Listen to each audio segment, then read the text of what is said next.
ये जिंदगी यादों की गुल्लक सी, गुल्लक सी, गुल्लक सी। हाय। हाय मैम, कैसे हैं आप? सबसे पहले आप ये बताइए कि मुझे पता चला आप अपने गांव गई हुई थी शायद। तो वही हूँ। अच्छा, वहीं है आप? तो कहाँ है, उस जगह हम्म। के बारे में बताइए। और क्या आप वहाँ अक्सर जाते हैं? हाँ हाँ, मेरा मतलब ये मेरा गांव, यानी मैं यहाँ 15 साल से काम कर रही हूँ इस गांव अच्छा। में। अच्छा। तो मैं यहाँ, इस गांव का नाम है सोनाड़ी। इट्स नियर सोनार। मुंबई। हाँ, ओके। बाड़ा तालुका प्लेस है और पालघर डिस्ट्रिक्ट है। जी। यहाँ पे मैं एक एनजीओ के साथ काम करती थी। जी। क्वालिटी एजुकेशन सपोर्ट ट्रस्ट नाम की संस्था है। ओके। उनके साथ मैं टीचर्स के साथ, जो टीचर्स को पढ़ाते हैं, जी जी जी। उनके साथ मैं थिएटर के इनपुट्स देती थी, ताकि वो उसका सब उपयोग अपने क्लासरूम में करें। और जी। बच्चों के साथ भी काम करती थी। अभी अच्छा। फिलहाल 1 साल से मैं एनजीओ के साथ नहीं काम कर रही हूँ, लेकिन मैंने यहाँ पे घर बनाया। इस अच्छा। गांव के साथ एक रिश्ता कायम हुआ, और जी। यहाँ के बच्चों के साथ अभी भी काम करती हूँ। तो अच्छा। पूरा लॉकडाउन यहीं पे रही मैं। तो वाह। बहुत अच्छा लगता है मुझे यहाँ रहना। और मेरी मतलब मेरी फैमिली भी, मतलब मेरी मम्मी यहाँ पे थी, मेरी जी मदर इन लॉ यहाँ पे है। जी। तो आना जाना रहता है। It's very close to Bombay, so it's very easy to come. Yeah and और आपका जो आप जो एक इनिशिएटिव के साथ काम करते हो, गोश्त रंग, वो भी यहीं इसी गांव पे बेस्ड है वो? हाँ हाँ, वो जो अच्छा। क्वालिटी एजुकेशन सपोर्ट ट्रस्ट जो हमारी संस्था है, जी उसी जी। के साथ मैंने ये प्रोजेक्ट डेवलप किया। अच्छा। जिसमें हमने आदिवासी जो स्कूल्स हैं जी वहां पे कहानियों का रंगमंच किया।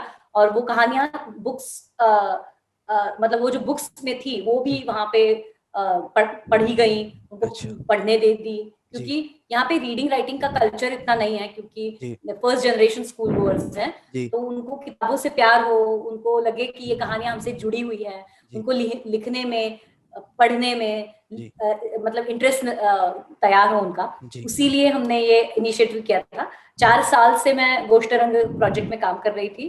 ओके। अभी फिलहाल मैंने थोड़ा ब्रेक ले लिया है। हाँ। लेकिन 4 साल मैंने, मतलब from the inception to the execution, I did everything. Yeah मैंने ये जानबूझ के आपसे पूछा क्योंकि मैं चाहता हूँ the viewers will be watching to know about these initiatives as well. And yeah आपके आपके बचपन से चलते हैं, शुरू करते हैं। आप महाराष्ट्र में ही पली बड़ी हैं और वहीं रंगमंच से ही आपने शुरुआत की थी। तो वो दिन कैसे जी। थे? और आपको, क्योंकि of course I am assuming कि स्कूल में थोड़ा ठन ठन गोपाल होंगे, इसलिए ही एक्सप्रेशन बाहर ढूंढ रहे होंगे। बट या जब आपको पहली बार ऐसा लगा हो कि यार I am good at something, I want to pursue this, तो उस दौर में चलते हैं। एक्चुअली क्या हुआ है, जैसा आपने सही कहा कि मैं एकेडमिक्स में बिल्कुल ही अच्छी नहीं थी, लेकिन मैं बचपन से, मुझे शौक था। मतलब कहीं पर भी अगर मुझे ऑडियंस मिल जाता था तो मैं कुछ परफॉर्म करने लगती थी। जैसे मैं किंडरगार्टन में थी तो आई रिमेम्बर मैं सर्कस देख के आई थी। जी तो मैंने पूरे हमारे मतलब जो टीचर्स और मेरे स्कूल मेट्स थे उनको एक सर्कल में खड़ा रहने को कहा। और जी मैं I was just 3-4 years old, और जी। मैं बीच में रख के वो जोकर जैसे करता है वैसे कर रही थी, and everybody was watching me. मुझे ओके। तभी से शायद पता चल गया होगा कि मैं ये जो करती हूँ वो लोगों को शायद, मतलब अटेंशन मुझे मिलता है इसके वजह से। क्योंकि बाकी तो कुछ पढ़ाई वढ़ाई में था नहीं कि लोग आके मुझे कुछ अप्रिशिएट करें। तो शायद I was always into it, always into performance. इसके बाद ना, एक्चुअली मैं जिस स्कूल में थी उसमें मुझे इतना प्रोत्साहन नहीं मिला। ओके। लेकिन क्योंकि वहां पे ऐसे होता है ना, जो फर्स्ट आते हैं उनको सब हाँ, कुछ रैंक दे होल्डर्स को दिया ही। जाता है। जी जी। हाँ हाँ सब, हाँ तो वही गाते भी है, वही हाँ नाटक भी करते हैं, हाँ, वही ड्राइंग सारी में भी होते असेंबली हैं। वही हैंडल करते हैं। हाँ हाँ, एग्जैक्टली। जी जी। तो वहां पे मुझे इतना प्रोत्साहन नहीं मिला। लेकिन हमारी जो कॉलोनी थी वो पूरी महाराष्ट्रियंस की थी, तो हमारे यहाँ पे गणपति और ये सब फेस्टिवल्स बहुत मजेदार तरीके से हुआ करते थे। और उसमें बहुत सारे लोग नाटक करते थे, बड़े भी करते थे, छोटे भी करते थे। हम लोग कुछ डांस कोरियोग्राफ किया, कुछ स्किट्स किए। तो वहां पे मुझे बहुत ही, क्या कहते हैं ना, एक कंड्यूसिव एटमोस्फेयर मिला कि ना कुछ करने के लिए। हमारा पूरा अच्छा ग्रुप था, 8-10 लड़कियां थी हम लोग। तो हम लोग कुछ कुछ कुछ कुछ नया नया लॉट स्केट ऑफ या नया नया एक्टिविटीज। लॉट ऑफ, खुद लिखते थे, गाने लिखते थे, क्या क्या, मतलब सब कुछ करते थे। Very active. मुझे वो बहुत थ्राइविंग लगता है। मतलब मुझे मेरे बचपन में सबसे ज्यादा, कुछ मुझे सबसे चीजें याद आती है या जो मुझे कुछ करने को मिला क्रिएटिवली, तो वो हमारे ग्रुप के साथ मैंने जो कुछ काम किया वो था। तो बहुत मजा आता था। फिर इसकी वजह से ही मैंने रूया कॉलेज में एडमिशन लिया, क्योंकि वहां पे नाटक का बहुत अच्छा सर्कल था, जी ग्रुप था। जी। तो ये बचपन के जो दिन थे वो बहुत मुझे लगता है मेरे लिए बहुत, क्योंकि मैं बिनधास्त काम करती थी, मुझे मैं सोचती भी नहीं थी कि लोगों को अच्छा लगेगा नहीं लगेगा। मैं सब कुछ अपने मतलब अपने तरीके से करती थी, मुझे बहुत मजा आता था।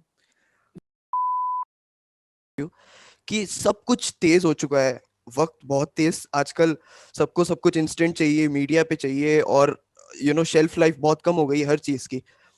ऐसे समय में जब इतनी दौड़ भाग चल रही है, as as an audience I see people like you, जो एक्सपेरिमेंटल थिएटर करते हैं, कोर्ट जैसी फिल्में करते हैं, गुल्लक जैसी सीरीज करते हैं, जहाँ एक दूसरे रीजन में जाके उसके एक्सेंट पे काम करते हैं, घंटों रिहर्सल्स करते हैं।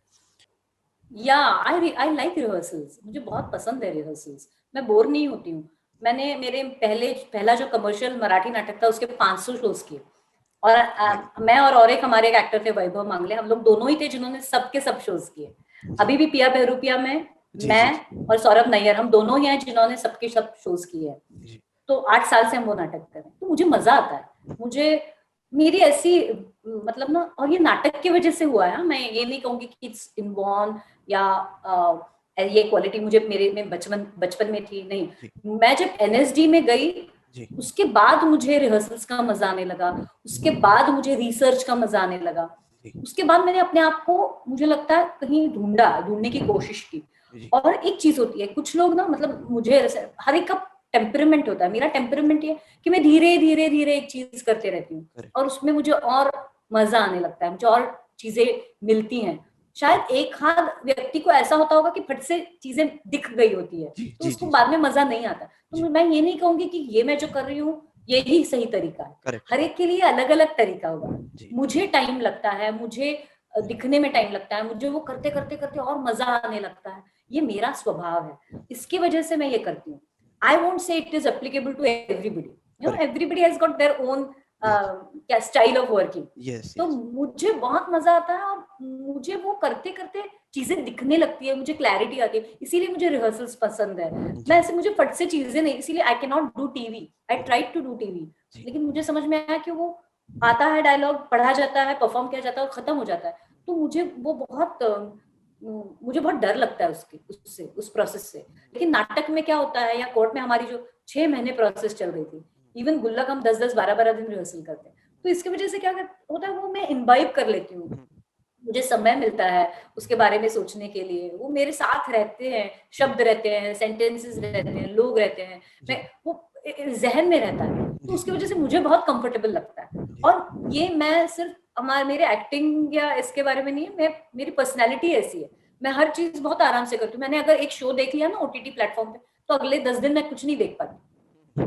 मैंने जी। एक किताब पढ़ी तो वो मेरे मन में 10-15 दिन रहती है, जी मैं दूसरी किताब नहीं उठा पाती। तो that is me. So I think for an actor you have to find your temperament, what kind of person I am, जी and then you can understand what kind of work I should search for, what kind of work I enjoy. जी तो वो अपनी तबीयत के अनुसार आप काम करते हो, तो मुझे लगता है ज्यादा मजा भी आता है, और आपको you find peace with your self, और जी आप मतलब आप खुद को जज नहीं करते हो, आप खुद को वो रैट रेस में नहीं जी मतलब इंक्लूड करते हो, जी। और आप यू एंजॉय योर वर्क।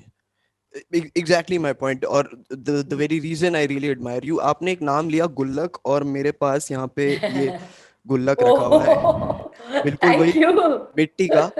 और क्योंकि अब पिगी बैंक के जमाने में आपने गुल्लक को वापस एक अलग रोशनी में आप लेके आए हो, मुझे उस सीरीज के बारे में बात करनी है, क्योंकि बहुत समय के बाद मैंने अपने मम्मी पापा को एक एक कंटेंट दिखाया साथ में, and they absolutely loved it.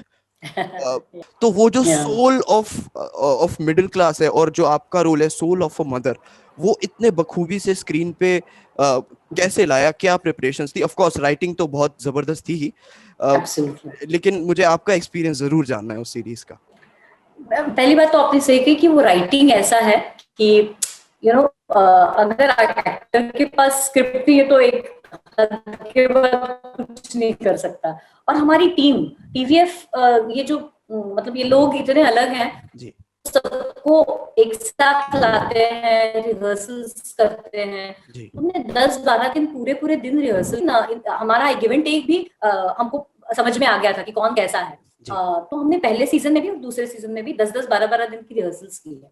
जी और मुझे यंगस्टर बहुत अच्छे लगते हैं, क्योंकि क्या होता है, अमृत हो, निखिल हो, दुर्गेश हो, पलाश हो, इन सब ने मुझे ऐसे छोड़ा नहीं कि हाँ हाँ आप तो एक्सपीरियंस्ड हो, आप तो कर लो, नहीं मैम हमें ऐसा चाहिए, आप ये करो, ये नहीं ठीक हो रहा है, ये प्रोनाउंसिएशन ठीक नहीं है, मतलब उन्होंने they coaxed मतलब you, yeah, they were task masters and I love it, क्योंकि उसके वजह से क्या हम भी अपने कंफर्ट जोन से बाहर आते हैं। जी, और एक बात मैं यहाँ कहना चाहूंगी कि क्या हो रहा है आजकल स्पेशली, मैंने कॉट किया, मैं महाराष्ट्रियन हूँ, तो मुझे वैसे ही रोल मिलने लग गए कि मराठी अच्छा डायलेक्ट्स के मराठी, हाँ मराठी मम्मी या मराठी मतलब अगर कोई हिंदी भी स्क्रिप्ट है तो उसमें मराठी मम्मी का रोल है या मराठी कोई कैरेक्टर का रोल है तो मुझे मिला। तो मैंने सोचा कि ये हमें एज एक्टर्स हाँ कहीं तोड़ना चाहिए। हमने देखा स्मिता पाटिल को, हमने देखा नसरुद्दीन शाह को, हमने देखा इतने ओम पुरी जी को, सबको देखा अलग अलग किरदार निभाते हुए।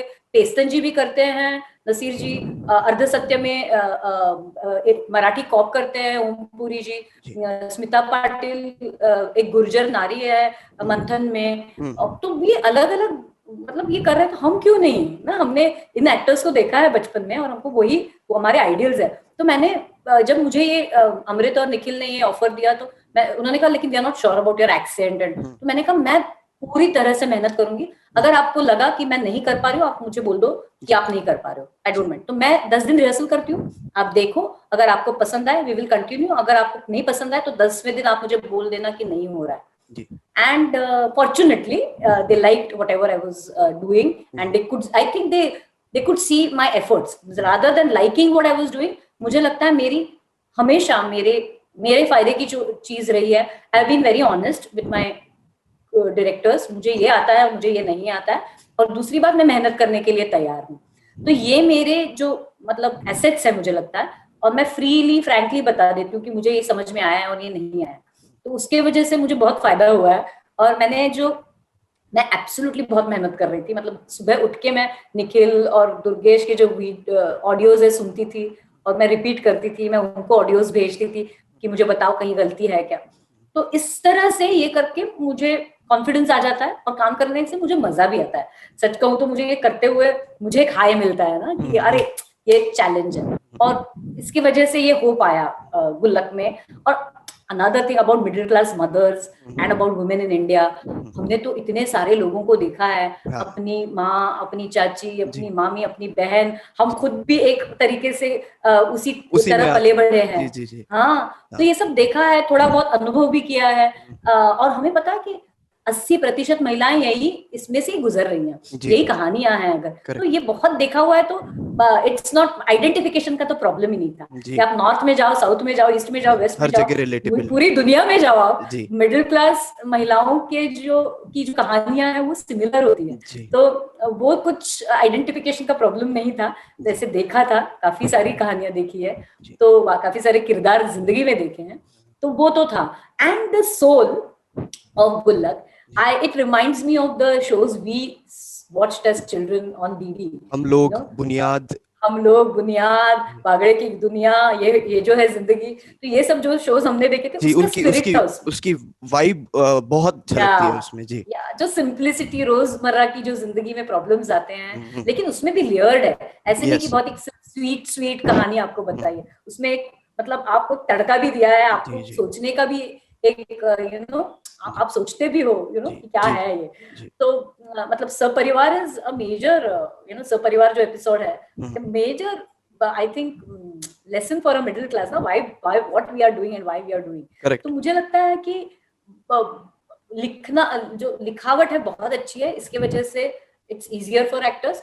और टीवीएफ की जो टीम है वो इतना बढ़िया काम करती है एक्टर्स के साथ, उसकी वजह से पॉसिबल है। को एक्टर्स मेरे जमील, वैभव, हर्ष, सुनीता, इनके साथ काम करने में मजा आता है। और अमृत और पलाश दोनों as directors are superb, they handle their team very well, बहुत प्यार से समझाते हैं, सबको इंक्लूड करते हैं। तो ये सब चीजें एक शो को स्पेशल बनाती है, एंड थैंकफुली वो ऑडियंस को भी पसंद आए, तो ये तो मतलब सोने पे सुहागा हो गया। मुझे आप वैसे तो आप कुछ एक चीज आपने मॉडेस्टली कही नहीं, लेकिन मैं फिर भी कहना चाहता हूँ कि ऑफ कोर्स सब ने 80% वुमेन अराउंड द वर्ल्ड उन्होंने वो महसूस किया होगा, बट टू ब्रिंग दैट, वो सिंप्लिसिटी को लाने के लिए आपकी मेहनत पूरी दिखी है। और even there are couple of my favourite scenes, but एक छोटे छोटे नुआंस आपके करियर में मैं और भी देखता हूँ, जैसे कोर्ट की फिल्म है और आप एक सीन में ऑपोजिट काउंसिल को कह रही हैं कि क्या ये डेट ठीक है क्या, which is very rare. You don't see that, even though it happens in real life, but you don't see that. ऐसे छोटे छोटे नुआंस है जो आपकी मेहनत भी दिखाते हैं. So wonderful wonderful. मुझे आपके रंगमंच की भी बात करनी है. I have read that of course आपकी रुचि भी वहां पे है और आपने बहुत खूबसूरत खूबसूरत प्ले किए हुए हैं. आप पिया बहरूपिया कर ही रही हैं. आप national school of drama Delhi circuit से आप वाकिफ हैं ही. तो कितना आज भी आप उसको, does your gas not run out, is one of my question, because emotions का खेल है. आप रंगमंच भी करते हैं, आप काफी बिजी अदाकारा हैं, जो बहुत अच्छी बात है. लेकिन पर्सनली एनएसडी का उसमें कितना बड़ा हाथ है to keep on cultivating so that you don't run out of gas. और आप भी अपनी इंस्पिरेशन को कैसे सस्टेन कर पाते हो to do all of it? एक तो मुझे लगता है कि एनएसडी की ट्रेनिंग बहुत ही जरूरी थी मेरे लिए, क्योंकि मैं हमेशा कहती हूँ कि एनएसडी हैज बीन, मतलब मैं अपना पुनर्जन्म कहती हूँ, रीबर्थ. क्योंकि एनएसडी से पहले मैं और उसके बाद मैं, मतलब बहुत ही अलग पर्सनालिटीज है. क्योंकि इतनी मेहनत लेना, इतना काम करना, सोचना मैं ये क्यों कर रही हूँ, इससे इसका सोशल रेलेवेंस क्या है, इसका पॉलिटिकल रेलेवेंस क्या है, इसका इमोशनल रेलेवेंस क्या है, ये सब लेयर्ड जो चीजों के बारे में सोचना है, वो आपको ऐसे ही एक दिन में नहीं आता है. वो 3 साल हमें ऐसे टीचर्स मिले, ऐसा एटमॉस्फेयर मिला जहाँ पे हम दिन रात नाटकों के बारे में, लिटरेचर के बारे में, पेंटिंग्स, आर्ट के बारे में, डिजाइन्स के बारे में सोचे. ये हमें प्रिविलेज दिया गया, ये हमें स्कॉलरशिप मिली गई. हम 25 लोग थे भारत भर से जो एक क्लास में थे. हमने एक दूसरे से बातें की. कोई रांची से है, कोई केरला से है, कोई असम से है, कोई महाराष्ट्र से है. हम बातें कर रहे थे एक दूसरे के गांव के बारे में, एक दूसरे के कल्चर के बारे में. हमारे टीचर्स हमें आते जाते थिएटर्स की क्या का अपना एक्सपीरियंस बता रहे थे, बड़े बड़े एक्टर्स के बारे में बता रहे थे, बड़े बड़े नाटककारों के बारे में बता रहे थे. तो ये सब देखते हुए 3 साल जो हमें मिले हैं, उसका सब असर है. वो 3 साल दिन रात काम के, इट्स लाइक मेडिटेशन. मुझे याद है मैंने पहले साल के इंटरव्यू में, मतलब पहला साल जब खत्म होता है तो हमारा इंटरव्यू लिया जाता है कि कैसा लग रहा है, क्या है. तब मैंने कहा था कि वही चीज होती रहती है, मुझे थोड़ा बोर होने लग गया. तो मेरी टीचर ने मुझे कहा था कि कथकली एक्टर्स 17 साल रियाज करते हैं. 17 साल रियाज करने के बाद 18 साल की उम्र में शायद उनको एक छोटा सा रोल मिलता है करने के लिए, और तुम 1 साल में बोर हो गए. एंड दैट माय गॉड, मैंने कहा मैं ये क्या कर रही हूँ. मैं I am the one of the privileged ones जिसको स्कॉलरशिप मिल रही है थिएटर पढ़ने के लिए. हमारे जैसे एक अंडर डेवलप्ड कंट्री में मैं ये सोच भी नहीं सकती, मुझे ये हक ही नहीं है. और उस दिन से मुझे पता चला कि what kind of responsibility I have as an artist. तो मुझे अपना काम, अपने काम में पूरा अपना, जितना मेरी मेहनत से हो सकता है, जितना मेरी कैपेसिटी से हो सकता है, वो पूरी तरह देना, ये मेरा, मुझे लगता है कि मेरा कर्तव्य है, मेरा धर्म है, ऐसा मुझे लगता है. And that I have been doing. मतलब मैं ये नहीं कहूंगी कि मैंने बहुत मेरे कैपेसिटी से आगे जाके कुछ किया, ऐसा मुझे नहीं लगता अभी तक. लेकिन मैंने मेहनत जरूर ली है. And best part I feel which I have done is, मैंने कभी छोड़ा नहीं काम करना. मैं हमेशा काम करती रही. लोगों को अभी मैं दिख रहा है कि मैं सिनेमा कर रही हूँ, उसकी वजह, कोर्ट के वजह से everybody started talking about me or giving me work. But I've been working since I passed out from National School of Drama. Since 23 I've been working. Every year I've done at least 2 plays, बहुत सारे shows. तो उसकी वजह से मैंने कभी भी ऐसा नहीं सोचा कि अरे मुझे कोई अवार्ड नहीं मिल रहा है या मुझे कोई चांस नहीं मिल रहा है बॉलीवुड में या कहीं, तो मैं काम करना रोक लूं या नहीं करूं, या मैंने हार मान ली. नहीं, मुझे पसंद था थिएटर करना, मुझे मजा आ रहा था, मुझे इससे थोड़े बहुत पैसे भी मिल रहे थे. And I was very happy and I am still very happy because अब तो और भी ज्यादा मुझे अपॉर्चुनिटीज मिल रही हैं. मगर फिर भी मैं जानता हूँ ये बात कि आप और अतुल सर minimalistically जीवन, you want to live with as low means as possible. मैं आपसे आपने पहले कहा नसीर साहब और उनके different variety of roles. Of course आपका करियर अभी बहुत आगे है, but till this point whatever I see, I see court का authentic lawyer with a tinge of Marathi accent. then I see Gullak, UP ka accent hitting right on the nail. Then I see Sir Lakshmi Bai, she's dancing in the parking lot. So when I see your plays, when I see your presence, uh, for me as a fan, for us as audiences, we already know that you are in that league. Uh, but how do you perceive it, and what are your ambitions from here? मुझे लगता है कि मुझे ऐसे किरदार करने को मिले जो कुछ सच्चाई बताते हो दुनिया को और मुझे खुद को. एट द सेम टाइम मुझे मैं ये चाहती हूँ कि मैं अलग अलग लोगों के साथ अलग अलग जगह जाके काम करूँ.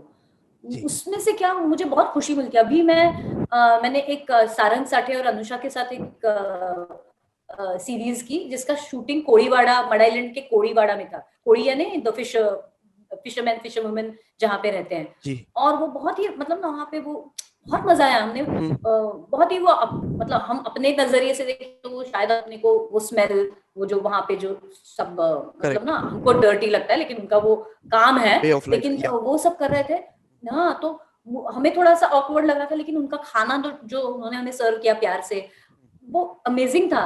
और हम उनसे मैं बात कर रही थी, उनके साथ मैंने मतलब मैं भी वो एक फिशर वुमन का ही रोल कर रही हूँ उसमें, तो वो मुझे देखने को मिला. यहाँ हम आर्या की शूटिंग के लिए वो सामोद में ना एक क्या कहते हैं राजमहल है जिसका होटल में, वहां पे थी एक दिन. तो मुझे लग रहा था कि मैं क्या कल मैं कोड़ीवाड़ा में थी, आज मैं इस राजमहल में हूँ. तो ये सब जो कॉन्ट्रास्ट दिखते हैं और ये जब अलग अलग तरह के, ये मुझे बहुत फैसिनेटिंग लगता है एज एन एक्टर. तो यही करने को मिले जब तक हो सकता है, अलग अलग लोगों से मिलने जो हम सोच भी नहीं सकते कि मैं इस व्यक्ति से मिल पाऊंगी जी. अपने जिंदगी में नहीं सोचा होता है. और आपने जो जिस बंच के साथ आपने काम किया है, नीरज कावी, आदिल हुसैन, नवाजुद्दीन सिद्दीकी, सब well read actors who we adore so much, और उसी श्रेणी में हम भी आपको देख रहे हैं. अगर आप व्यूअर्स को क्योंकि मैं समझता हूँ कि टीवी पे जो हमारा लिटरेचर कन्वे करने का जो एक आदत थी, जैसे हम अभी बात कर रहे थे मनोहर श्याम जोशी के लिखे हुए टीवी सीरीज हम लोग, बुनियाद, या मुंगेरी लाल के हसीन सपने, जो एक सिंप्लिसिटी भी थी, क्राफ्ट बहुत हाई लेवल का था, और एक साथ में कुछ लिटरेचर भी कन्वे होता था. पर्सनली आई फील कि it's there is a big vacuum currently. इसलिए मैं चाहता हूँ कि आप कुछ नाटक सजेस्ट करें जो व्यूअर्स पढ़ सकें, दे कैन ऑर्डर Amazon या वो ढूंढ सकें शौकीन लोग, और कोई किताबें जो आप समझती हैं कि they should read, aspiring actors can also read, they can learn, ताकि ऐसा कंटेंट भी बाहर आए, पीपल हु वॉच वो इस कंस्ट्रक्टिव चीज को भी लेके जाएं rather than just your journey. अब मुझे स्पेशली मैंने मराठी ज्यादा पढ़ा हुआ है जी. श्योर. तो मराठी नाटकों के बारे में जो ऑफ कोर्स ट्रांसलेशंस आपको अच्छे मिल जाएंगे. मुझे लगता है विजय तेंदुलकर, महेश एलकुंचवार, सतीश अड़ेकर, ये तो पढ़ना ही चाहिए सब नाटक वालों को या सब एक्टर्स को. बादल सरकार के कुछ नाटक मुझे बहुत पसंद है. मोहन राकेश जी के नाटक मुझे बहुत पसंद है. गिरीश कर्नाड जी के नाटक मुझे बहुत पसंद है.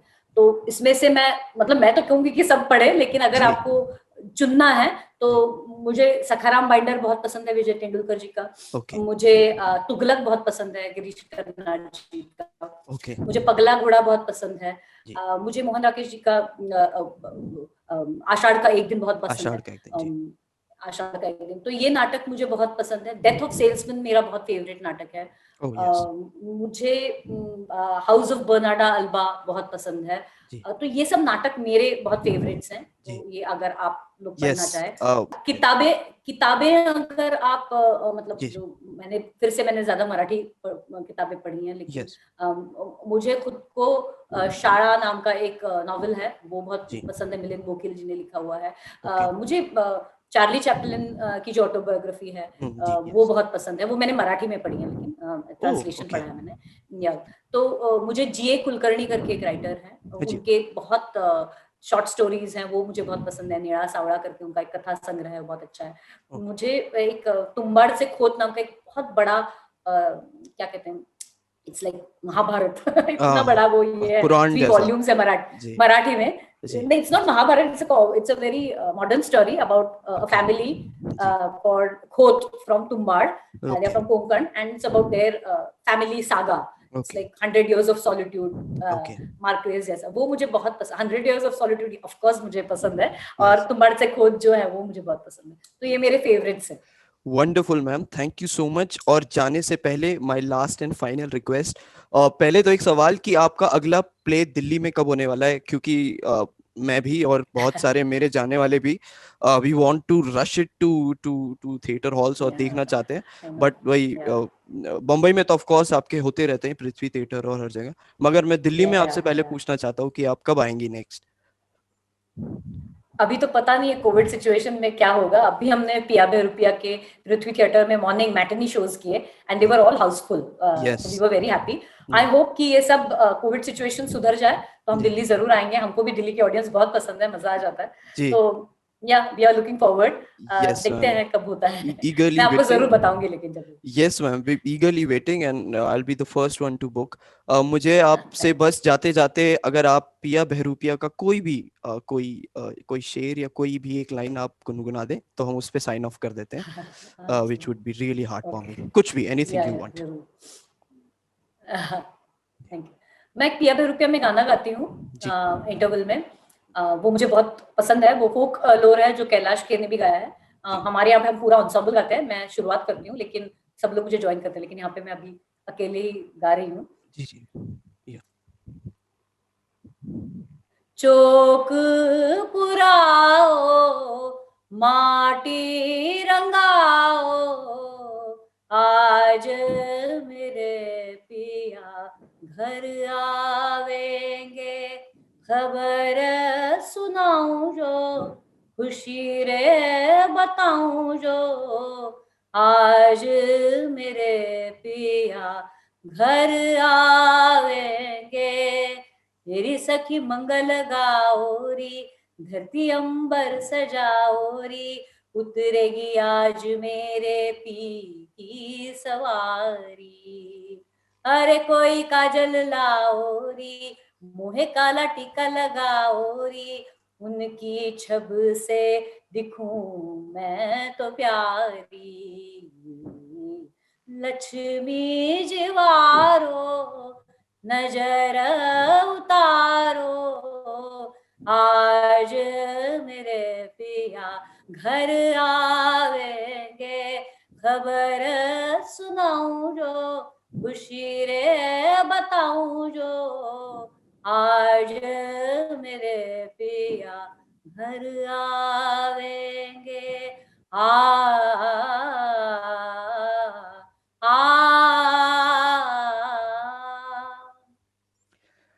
Wow ma'am, beautiful beautiful, so heart warming, और बस मैं वेट ही नहीं कर सकता आपको लाइव स्टेज देखूं। It's been an honour ma'am, absolute pleasure to talk to you. आपकी हर बात व्यूअर्स देखेंगे and they will take away something good, hopefully they learn something as well, and मेरे लिए तो लाइफ का बहुत बड़ा एक्सपीरियंस है that I came across you and you so sweetly agreed to do this. Ma'am, all the best for all the coming projects, all what you wish to take on to on your flight, and we as fans love you, और मैं तो आपका ताउम्र आपका fan रहूंगा, so thank you so much for entertaining. Yeah, thank you ma'am, thank you so much. Thank you very much. Thank you.